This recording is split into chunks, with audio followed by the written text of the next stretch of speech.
Previous lecture में हमने registers के बारे में डिस्कस किया था।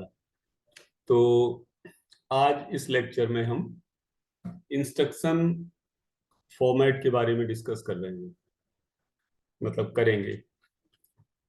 तो जैसे कि हम जानते हैं कि यहाँ इंस्ट्रक्शन से हमारा मतलब है कि low level instruction. Instruction basically CPU के लिए एक कमांड है जो हम प्रोग्राम लिखते हैं, कंपाइल करते हैं, हमारे लो लेवल कोड जनरेट होते हैं, मेन मेमोरी में स्टोर हो जाते हैं। तो जो ये लो लेवल कोड है यानी एग्जीक्यूटेबल फाइल है, हमारी जो लो लेवल फाइल है जिसको हम ऑब्जेक्ट फाइल भी बोलते हैं कुछ प्रोग्रामिंग लैंग्वेज के लिए। तो ये जो फाइल है, this file is a collection of instructions. तो सीपीयू को कोई टास्क करना है तो उसके लिए कोई ना कोई कमांड, कोई निर्देश, कोई इंस्ट्रक्शन इस लो लेवल फाइल से हमें मिलता है, जो कि मेन मेमोरी में हमारे द्वारा कंपाइल करने के बाद स्टोर हुई है। तो एक बार लो लेवल फाइल बन गई, एग्जीक्यूटेबल फाइल बन गई, तो ये हमारी ग्रुप ऑफ इंस्ट्रक्शंस हो जाती है वो फाइल। तो कोई भी इंस्ट्रक्शन एक तरह से हमारा ग्रुप ऑफ बिट्स को होल्ड करता है। कहने का मतलब ये है कि इंस्ट्रक्शंस भी, कोई भी इंस्ट्रक्शन एक ग्रुप ऑफ बिट स्ट्रिंग है, या सिंपली हम कह सकते हैं कि बिट स्ट्रिंग है, जो कि कंप्यूटर को किसी पर्टिकुलर काम के लिए, वर्क के लिए, टास्क के लिए या स्पेसिफिक ऑपरेशन के लिए इंस्ट्रक्ट करने के लिए काम आता है। तो इंस्ट्रक्शंस में हमारा काफी कुछ कंटेंट्स होता है जो कि हम इसी लेक्चर में डिस्कस करेंगे कि एक इंस्ट्रक्शन के अंदर क्या क्या होता है। ओके, तो इंस्ट्रक्शन के अंदर हमारा कौन सा ऑपरेशन होना है वो भी बिट स्ट्रिंग से स्पेसिफाई होता है। रजिस्टर्स, मेमोरी, ऑपरेंड्स, ये सारी चीजें हो सकती हैं। हो सकती हैं का मतलब कि जरूरी नहीं है कि एट ए टाइम ये सारे कंटेंट्स हों, बट हो सकते हैं। तो जो ये बाइनरी कोड है इंस्ट्रक्शन के फॉर्म में, ये कई तरह से अरेंज किया जा सकता है, और इन्हीं का अरेंजमेंट हमारा डिफरेंट डिफरेंट इंस्ट्रक्शंस को रिप्रेजेंट करता है। सिंपल लैंग्वेज में हम ये कह सकते हैं कि कोई भी इंस्ट्रक्शन हमारा एक बिट स्ट्रिंग है, यानी कॉम्बिनेशन ऑफ बिट्स है। तो कितनी बिट्स किस टास्क के लिए काम में आएंगी, कितनी बिट्स मेमोरी के लिए, कितनी रजिस्टर्स के लिए, ये हम इसमें डिस्कस करेंगे।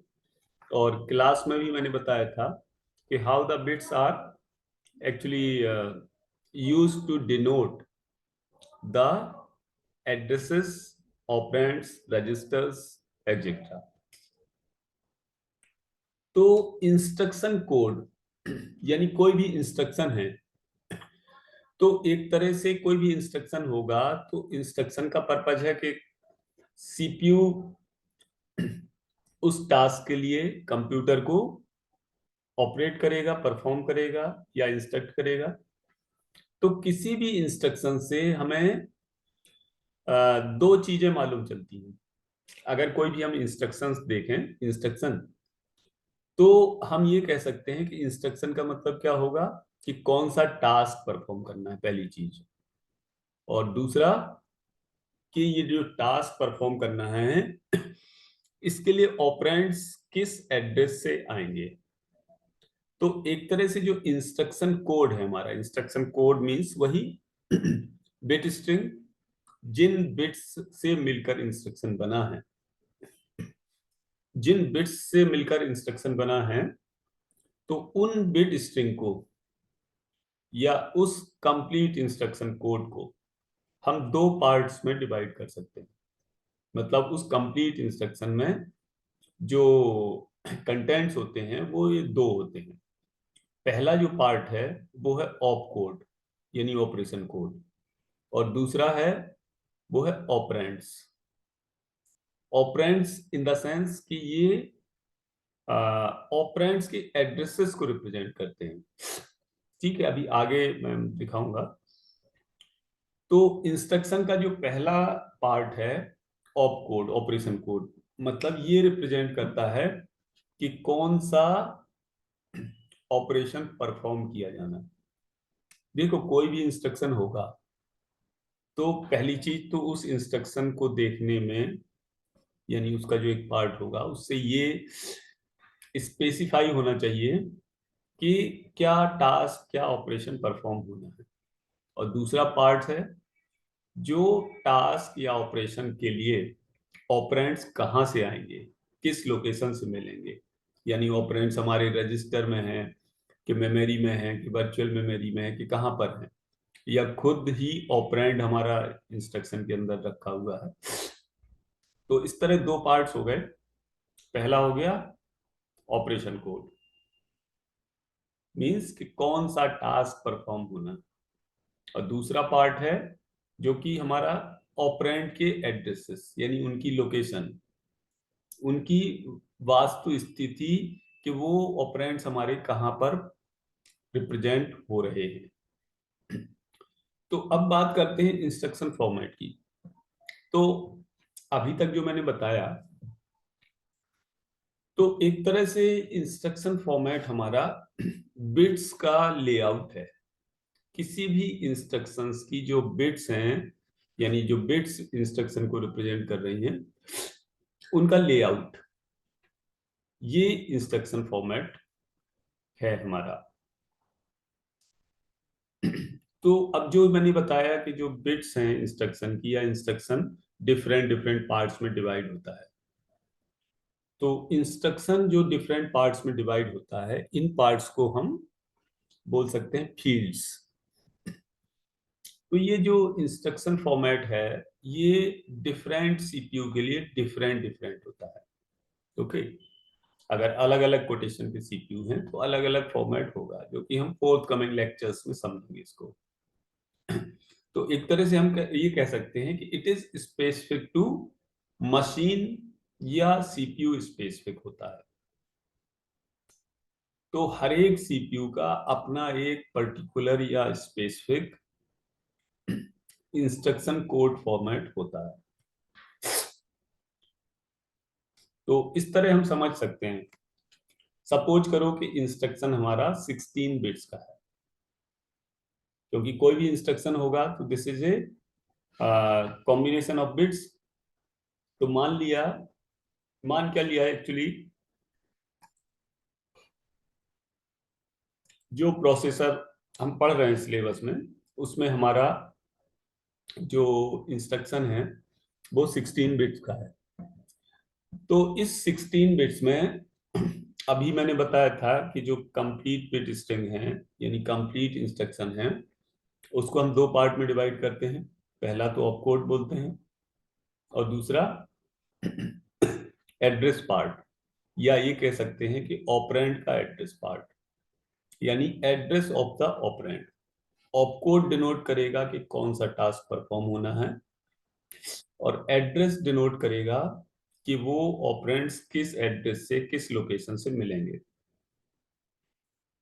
तो एक इंस्ट्रक्शन में एक से ज्यादा इंस्ट्रक्शन फॉर्मेट हो सकते हैं एक इंस्ट्रक्शन के लिए, और ये रिस्पॉन्सिबिलिटी होती है कंप्यूटर डिजाइनर की। जो सीपीयू डिजाइन करेगा उसी का माइंड सेट होता है कि इंस्ट्रक्शन फॉर्मेट को डिजाइन करना। ओके।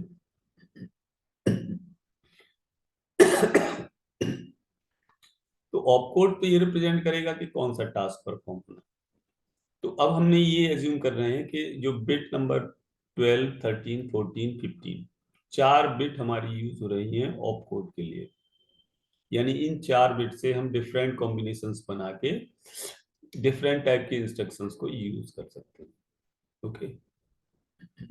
और एड्रेस पार्ट कि कहां से हमारे ऑपरेंड्स मिलेंगे। आगे चलते हैं। तो जो पहला पार्ट बताया मैंने ऑपरेशन कोड या ऑप कोड, तो जो भी पार्ट है इसमें इंस्ट्रक्शन में वो एक तरह से बाइनरी कोड ही है, कॉम्बिनेशन ऑफ बिट्स ही है या ग्रुप ऑफ बिट्स हैं।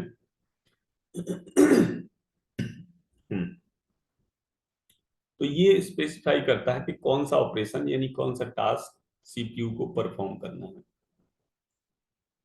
तो एक तरह से कि जो सीपीयू के डिफरेंट ऑपरेशंस हैं या operation supported by that CPU, वो डिक्टेट होता है ऑप कोड से। ठीक है, एक ऑप कोड एक ऑपरेशन को डिनोट करता है।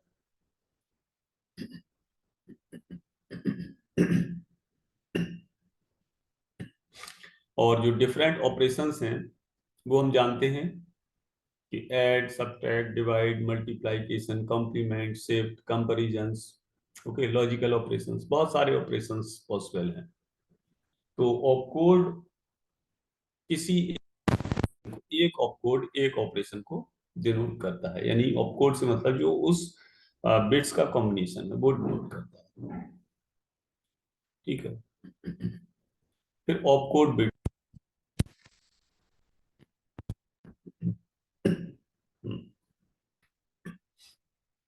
तो जो ऑपकोड बिट्स है, ठीक है, यानी कितनी बिट्स यूज होंगी हमारी ऑपकोड के लिए।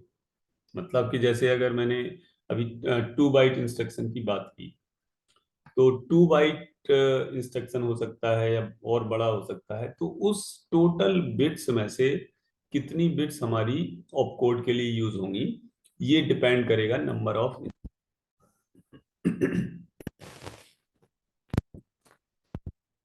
ये अगर n बिट्स हैं तो वी कैन हैव, और जानते भी हो तुम लोग कि n बिट से हम total 2 raised to the power n combinations बना सकते हैं। मतलब कि if we use the n bits for the opcode, we can have 2 raised to the power n different combinations which can represent the particular instruction। ठीक है, तो दूसरे और तीसरे पॉइंट में वही लिखा है कि अगर 64 ऑपरेशंस हैं या डिफरेंट टास्क हैं, यानी ऑपरेशन से मतलब वही ऐड, सब, मल्टीप्लाई, डिवाइड और एक्सेट्रा, तो हमें 6 बिट की रिक्वायरमेंट होगी ऑपकोड में। तो 6 बिट्स को लेके हम डिफरेंट डिफरेंट कॉम्बिनेशंस बना सकते हैं 64। जैसे फॉर एग्जांपल अगर 2 बिट है हमारे पास, तो हम 4 कॉम्बिनेशन बना सकते हैं। 3 बिट है तो 2 raised to the power 8, वो 2 raised to the power 3 यानी 8 कॉम्बिनेशंस बना सकते हैं। 4 बिट से 2 raised to the power 4 यानी 16 कॉम्बिनेशंस बना सकते हैं। इस तरह हम ये कॉम्बिनेशंस बना सकते हैं। अब दूसरे पार्ट्स,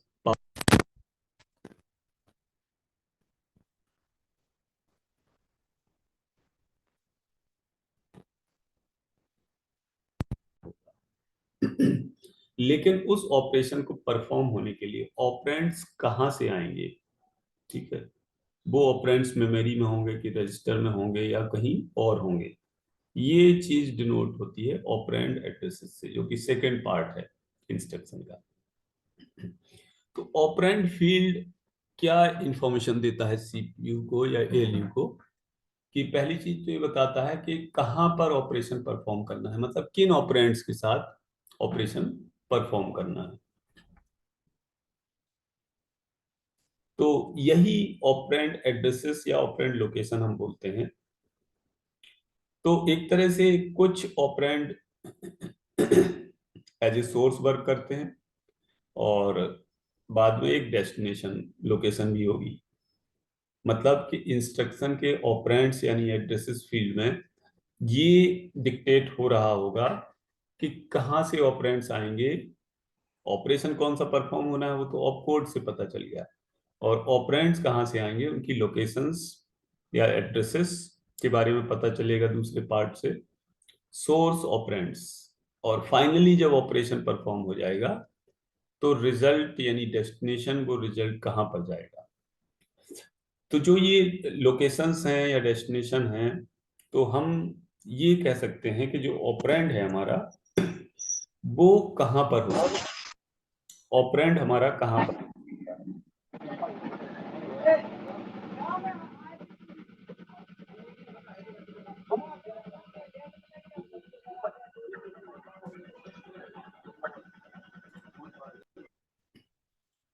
तो ऑपरेंड जो हो सकता है हमारा, वो एक रजिस्टर में हो सकता है, मेन मेमोरी में हो सकता है, कोई नंबर हो सकती है, या कोई वैल्यू भी ऑपरेंड, यानी value itself as a operand हो सकती है। तो ऑपरेंड, सोर्स ऑपरेंड तो हो गए। अब डेस्टिनेशन की बात करते हैं कि जब रिजल्ट यानी ऑपरेशन परफॉर्म हो गया तो वो कहाँ पर स्टोर होगा, where to store the result. Result यानी फाइनल ऑपरेशन परफॉर्म होने के बाद रिजल्ट हमारा कहाँ स्टोर होगा। तो कोई भी ऑपरेशन होगा उससे रिजल्ट तो हमें मिलेगा ही मिलेगा। तो इंस्ट्रक्शन के साथ हमें केवल ये नहीं मिलता है कि सोर्स ऑपरेंड और कौन सा ऑपरेशन परफॉर्म करना है, बल्कि उस इंस्ट्रक्शन में ये भी स्पेसिफाई होता है कि रिजल्ट भी कहाँ किस लोकेशन पर स्टोर होगा। हम्म, ठीक है। तो जहां रिजल्ट स्टोर होगा। तो अब जो ऑपरेंड फील्ड है, दूसरा वाला फील्ड, पहला तो ऑपकोड हो गया और दूसरा है ऑपरेंड फील्ड। तो ऑपरेंड फील्ड भी हमारा दो पार्ट में डिवाइड होता है। ठीक है, मैं थोड़ा 10 सेकंड में आ रहा हूँ।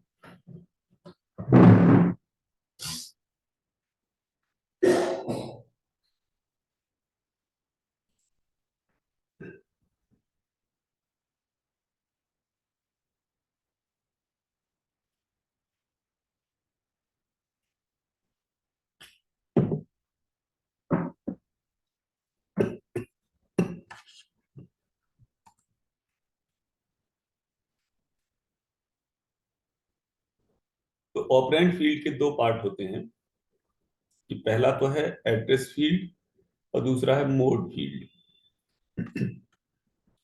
तो एड्रेस फील्ड तो जो हम बात कर रहे हैं, ठीक है, एड्रेसेस से मतलब वही है कि जो हम कह रहे थे कि कहाँ ऑपरेंड्स हमारा हो सकता है।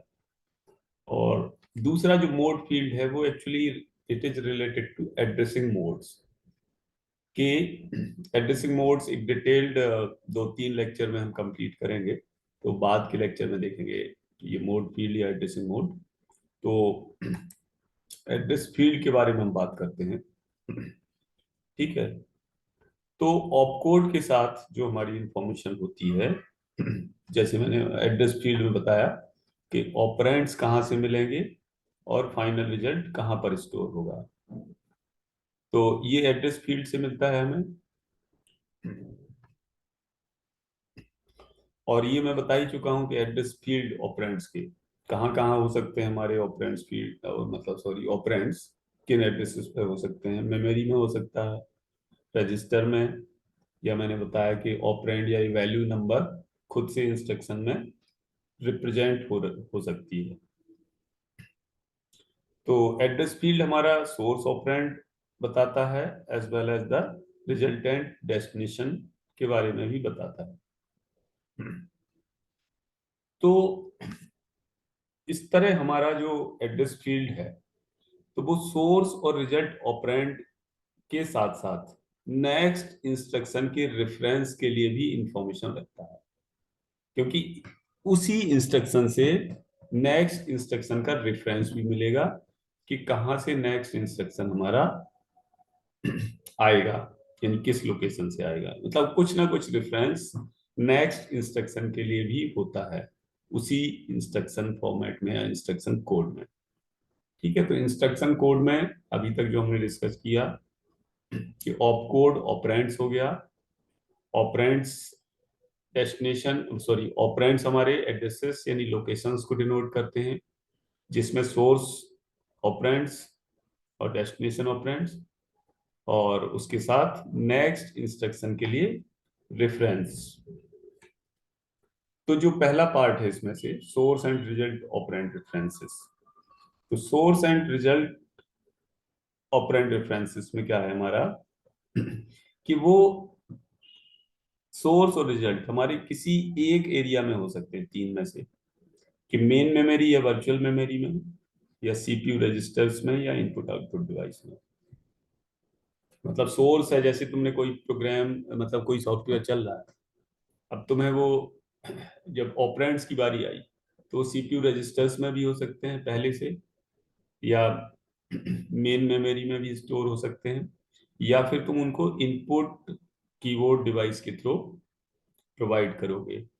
तो ये तीन तरह से हमारे सोर्स और रिजल्ट ऑपरेंड्स हो सकते हैं। और ये मेन मेमोरी या वर्चुअल मेमोरी लिखा है, तो वर्चुअल मेमोरी का कंसेप्ट जानते ही हो तुम ऑपरेटिंग सिस्टम से, कि मेन मेमोरी जब मल्टी प्रोग्रामिंग कंसेप्ट में मेन मेमोरी हमारी कम पड़ जाती है, तो सेकेंडरी मेमोरी का कुछ part as a main memory work करता है। शॉर्ट में हम यही बोल सकते हैं, that is the virtual memory. तो मेन मेमोरी या वर्चुअल मेमोरी की हम बात करते हैं।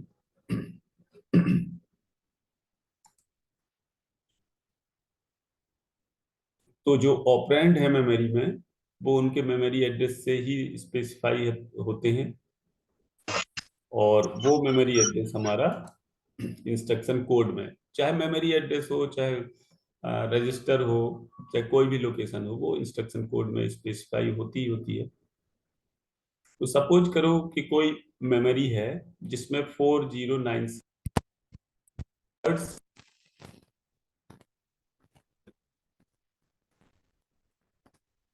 स्पेसिफाई करने के लिए हमें 12 बिट्स की रिक्वायरमेंट होगी। जैसे मैंने बताया था कि अगर मेमोरी में हमारी 2 raised to the power n locations हैं, तो n बिट्स से हम टोटल ये 2 raised to the power n locations को स्पेसिफाई कर सकते हैं। ओके। दूसरा जो हो सकता है सीपीयू रजिस्टर्स में हो सकता है।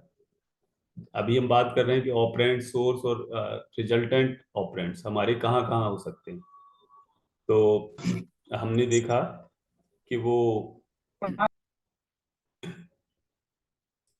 हमारा सीपीयू, मतलब मेन मेमोरी या वर्चुअल मेमोरी में हो सकता है। दूसरा सीपीयू रजिस्टर्स की हम बात कर रहे हैं कि सीपीयू रजिस्टर्स में हो सकता है। तो सीपीयू में हम जानते हैं कि सीपीयू में बहुत सारे रजिस्टर्स होते हैं।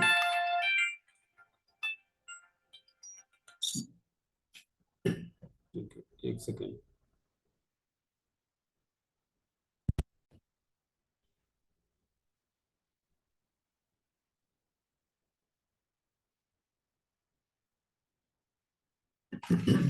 ओके। तो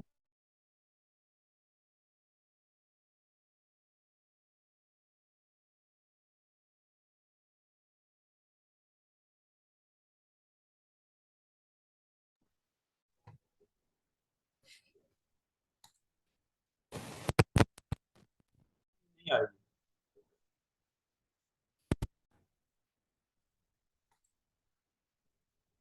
धीरज तिवारी। ओके। तो यही चीज रजिस्टर्स के साथ भी है, कि अगर सीपीयू में 10 रजिस्टर्स हैं, तो हमें 3 बिट्स की रिक्वायरमेंट होगी रजिस्टर्स को स्पेसिफाई करने के लिए। आई मीन टू से कि अगर सीपीयू में n रजिस्टर्स हैं, तो हमें, या हम ये कह सकते हैं 2 raised to the power n registers हैं, तो n बिट से हम सारे रजिस्टर्स को स्पेसिफाई कर सकते हैं। कंसेप्ट वही है, चाहे हमारा रजिस्टर हो या मेमोरी लोकेशन हो या कुछ भी हो। ठीक है। तो अगर सपोज करो सीपीयू में 20 रजिस्टर्स हैं, तो 20 रजिस्टर्स को स्पेसिफाई करने के लिए हमें 5 बिट्स की रिक्वायरमेंट होगी। मतलब कि इंस्ट्रक्शन कोड से 5 बिट यूज हो रही होंगी रजिस्टर्स को स्पेसिफाई करने के लिए। ओके। और तीसरा पार्ट था उसमें इनपुट आउटपुट डिवाइसेस। तो इंस्ट्रक्शंस हमारा इनपुट आउटपुट मॉड्यूल या डिवाइस को स्पेसिफाई करेगा इंस्ट्रक्शन में, मतलब इंस्ट्रक्शन कोड में। मेमोरी एड्रेस के फॉर्म में, अगर हमारा इनपुट आउटपुट डिवाइस से ऑपरेंड्स आ रहा है। अब जो नेक्स्ट लाइन है मेमोरी मैप आईओ, तो ये तो हम बाद में देखेंगे इनपुट आउटपुट ऑपरेशंस में लास्ट में। अब जो उसमें दूसरा पार्ट था, पहला पार्ट तो ये था source and resultant operand references, और दूसरा पार्ट था next instruction. Next instruction reference की बात करते हैं हम, तो ये सीपीयू को ये बताता है कि नेक्स्ट इंस्ट्रक्शन कहां से फैच होना है, यानी कहां से रीड करना है next instruction. Okay, from where to read the next instruction.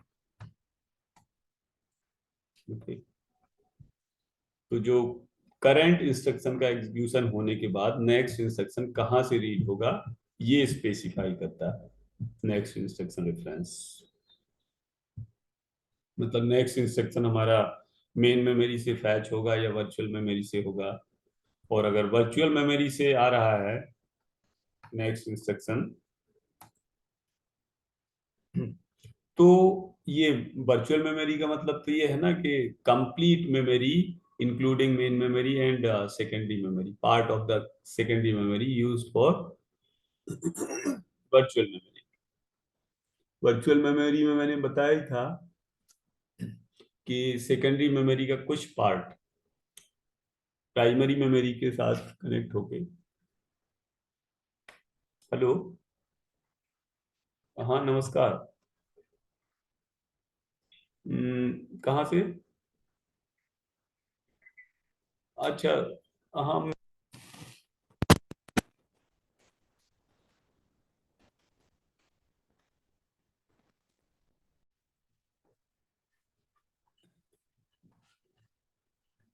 Okay, तो हाँ मैं क्या बता रहा था कि नेक्स्ट इंस्ट्रक्शन रेफरेंस ये बताता है सीपीयू को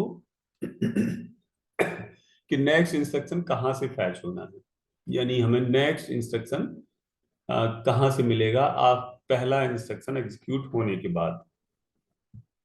तो नेक्स्ट इंस्ट्रक्शन मेन मेमोरी में होगा या सेकेंडरी मतलब वर्चुअल मेमोरी में होगा, और अगर वर्चुअल मेमोरी में है नेक्स्ट इंस्ट्रक्शन, तो वर्चुअल मेमोरी तो कॉम्बिनेशन है प्राइमरी मेमोरी और part of the secondary memory, तो ये वर्चुअल मेमोरी में हो सकता है या सेकेंडरी मेमोरी में हो सकता है।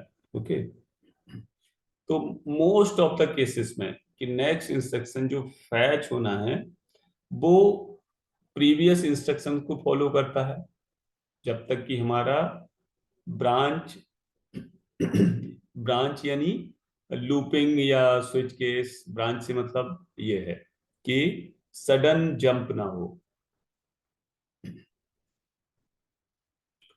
ठीक है, तो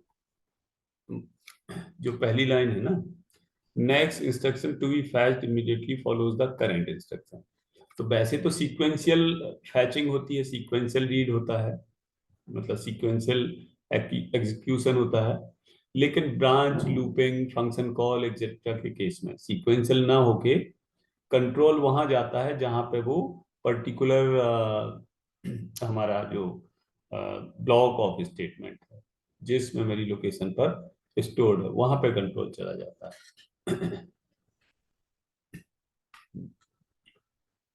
तो जो सिंपल इंस्ट्रक्शन फॉर्मेट अगर हम एज ए रेफरेंस देखें, तो हम ये कह सकते हैं कि 16 बिट का अगर हमारा इंस्ट्रक्शन है, तो लेट से 4 बिट ऑपकोड के लिए यूज हो रही है, 6 बिट ऑपरेंड रेफरेंस के लिए यूज हो रही है, और 6 बिट दूसरे ऑपरेंड रेफरेंस के लिए यूज हो रही है। और इन्हीं दो एड्रेस में से एक एड्रेस ऐसा होगा जहां पे हमारा रिजल्ट भी स्टोर हो जाएगा। तो जो हमारे डिफरेंट फील्ड्स हैं या सब स्ट्रिंग हैं बिट की, वो इंस्ट्रक्शन के डिफरेंट पार्ट्स को रिप्रेजेंट कर रही हैं। ठीक है, तो इन्हीं दो में से किसी एक लोकेशन पर हमारा रिजल्ट स्टोर हो जाएगा। कोई इंस्ट्रक्शन फॉर्मेट ऐसा भी हो सकता है कि जहां पे ऑपकोड होगा, पहले ऑपरेंड का रेफरेंस होगा, दूसरे का होगा, और तीसरा डेस्टिनेशन पार्ट भी होगा जहां पर रिजल्ट स्टोर हो जाएगा। जैसे मैंने क्लास में बताया भी था कि ऐड का एग्जाम्पल दिया था, ऐड R1 R2 या फिर add R1 R2 R3। Add R1 R2 में तो ये है कि दो रजिस्टर R1 एंड R2 से कंटेंट्स ऐड होके तीसरे रजिस्टर, मतलब सॉरी, किसी एक रजिस्टर में R1 या R2 में स्टोर हो रहे हैं। दूसरा जो था ऐड R1 R2 R3, उन तीनों में से किसी दो रजिस्टर के, मतलब दो सोर्स ऑफ रजिस्टर होंगे, या मतलब दो सोर्स रजिस्टर होंगे, उन दोनों के कंटेंट्स ऐड होके किसी तीसरे रजिस्टर R3 में स्टोर हो रहे हैं।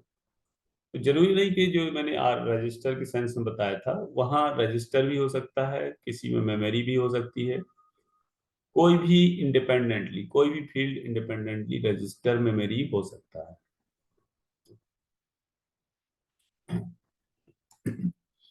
तो अब बात करते हैं निमोनिक्स की।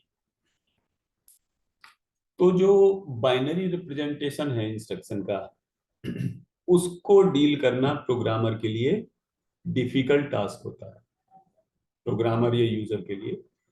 तो जो बिट स्ट्रिंग है उसको हम, मतलब कि जो सीपीयू डिजाइनर हैं, जो सीपीयू डिजाइन करते हैं, उसको एक पर्टिकुलर नाम दे देते हैं बिट स्ट्रिंग को, और उस नाम को उस बिट स्ट्रिंग के, पर्टिकुलर बिट स्ट्रिंग के करस्पॉन्डिंग नेम को हम निमोनिक्स बोलते हैं।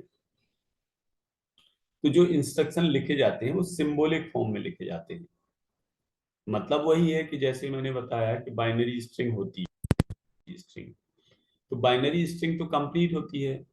इस बाइनरी स्ट्रिंग के जो डिफरेंट डिफरेंट पार्ट्स हैं, कि कौन सा ऑपरेशन परफॉर्म होगा उसके लिए नाम अलग दे दिया, कौन सा सोर्स ऑपरेंड कहाँ से आएगा, किस रजिस्टर से आएगा, उसको अलग नाम दे दिया, और डेस्टिनेशन ऑपरेंड्स कहाँ जाएगा उसको अलग नाम दे दिया। तो कंप्लीट इंस्ट्रक्शन हमारा कुछ एक नाम से मिलके बन जाता है। जैसे for example add R1 R2, मतलब इसमें ऐड नाम दे दिया गया है उस बिट स्ट्रिंग को जो add operation, summation operation perform करेगी।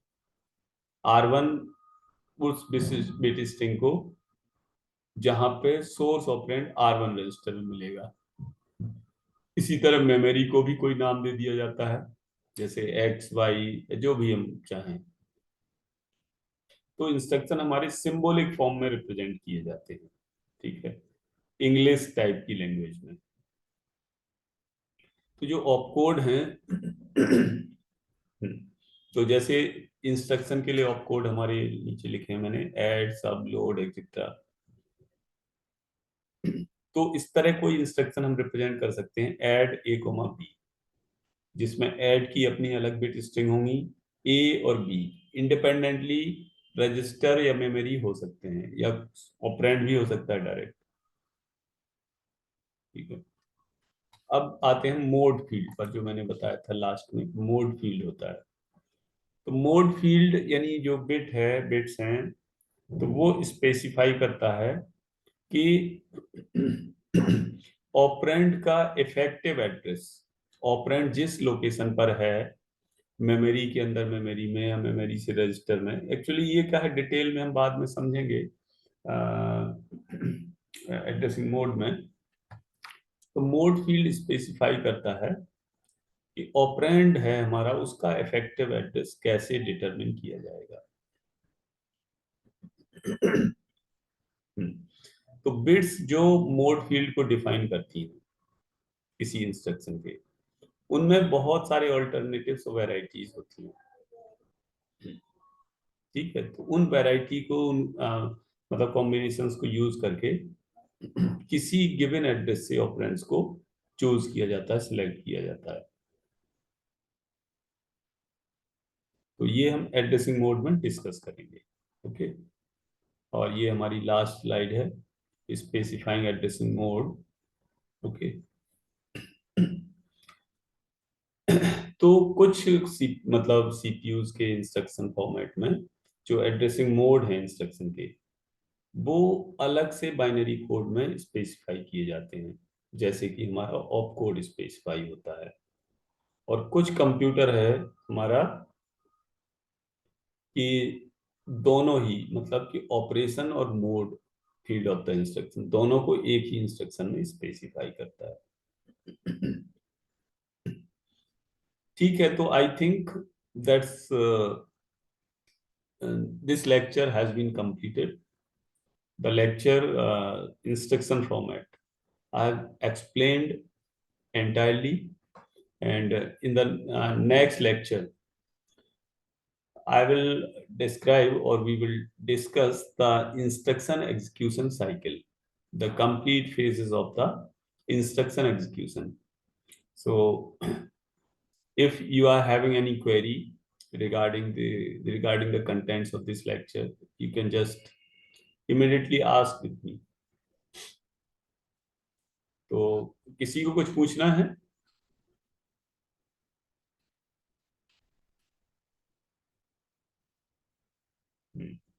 We are having about around 1 minute left